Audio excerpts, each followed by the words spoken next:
Direction Aix-en-Provence pour le Master universitaire international de tennis, compétition disputée dans une formule qui mixe entre la Coupe Davis et la Fed Cup. Rencontre disputée au meilleur des 7 matchs. 8 des meilleures nations du monde sont représentées avec comme adversaires pour l'équipe de France les États-Unis, la Belgique, l'Irlande, la Grande-Bretagne, la Russie et la Chine, avec des athlètes ayant décidé de concilier études et sport de haut niveau.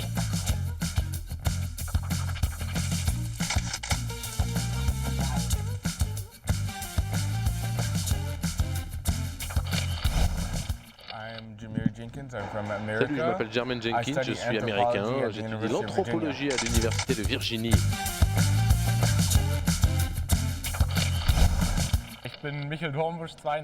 Je suis Michel Dornbusch, 22 ans, j'étudie le management sportif et la communication à Cologne. Je suis en licence 3, enfin troisième année de licence en STAPS, et cette année du coup j'ai repris un deuxième cursus scolaire, première année de sciences de l'ingénieur. Salut, je m'appelle Zoé Scandalis, je suis de San Diego en Californie et en ce moment je suis à Los Angeles et je suis deuxième année.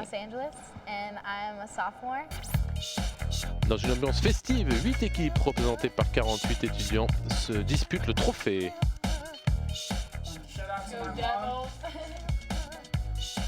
Les athlètes sont présents au Courtney Club Aixois autant pour le défi sportif que pour l'aventure humaine. Dans ce tournoi, gagner n'est pas le principal, on est plus là pour rencontrer des gens et passer du temps avec eux. C'est plus pour l'amour du sport que l'amour de la gagne.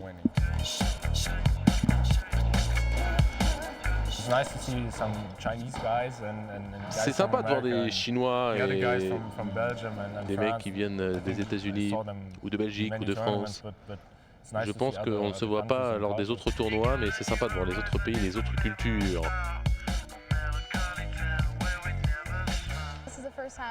C'est la première fois que je représente les États-Unis.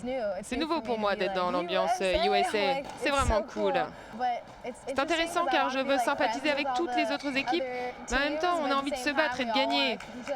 Mais c'est vraiment une très belle dynamique. Grâce à cette dynamique, les étudiants reviennent chaque année pour la Française Nathalie Piquillon. Il s'agit de la 4e participation au Master universitaire. De toute façon, ça sera toujours un honneur de porter les couleurs de la France. Ça sera toujours le top. Après, les autres équipes, je vous dis, on commence à avoir plus d'affinité avec pas mal de personnes dans chaque équipe.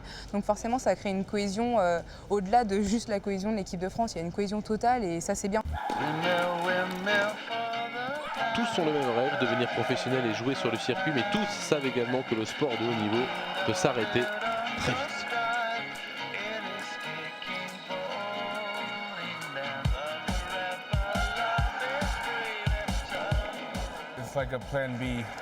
C'est comme un plan B. Le plan A, c'est le tennis. Le plan B, les études. Le plan C, ce serait de devenir professionnel. On va bien voir comment ça va se passer. Je deviendrai professionnel après mon diplôme et j'espère que ça fonctionnera.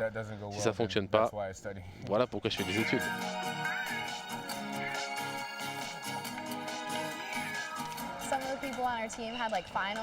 Quelques-uns des gens de notre équipe ont des examens et ils sont quand même avec nous. L'école n'est jamais très loin et on doit prendre toutes nos responsabilités quand on revient en classe.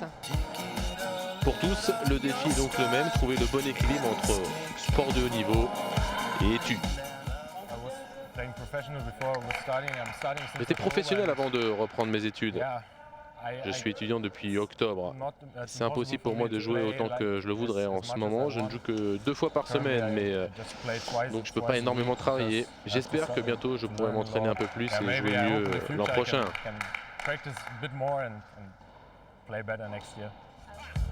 Autre joueuse à avoir connu le circuit pro, la Française Nathalie Piquillon, 177e il y a 2 ans. Elle se consacre aujourd'hui à ses études.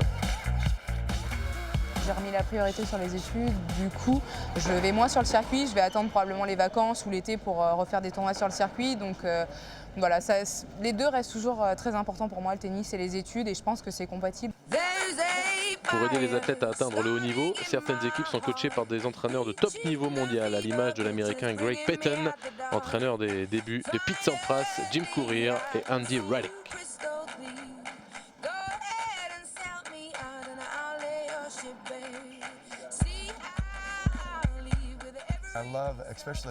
J'aime particulièrement la relation que j'ai avec eux car j'ai l'impression de leur apporter. J'ai vraiment été chanceux de voyager toute ma vie. J'ai toujours côtoyé les plus grands joueurs américains quand ils étaient jeunes. Ensuite, ils ont grandi et se sont devenus des grands, des millionnaires, et j'ai réussi à leur apporter quelques pierres pour leur magnifique édifice.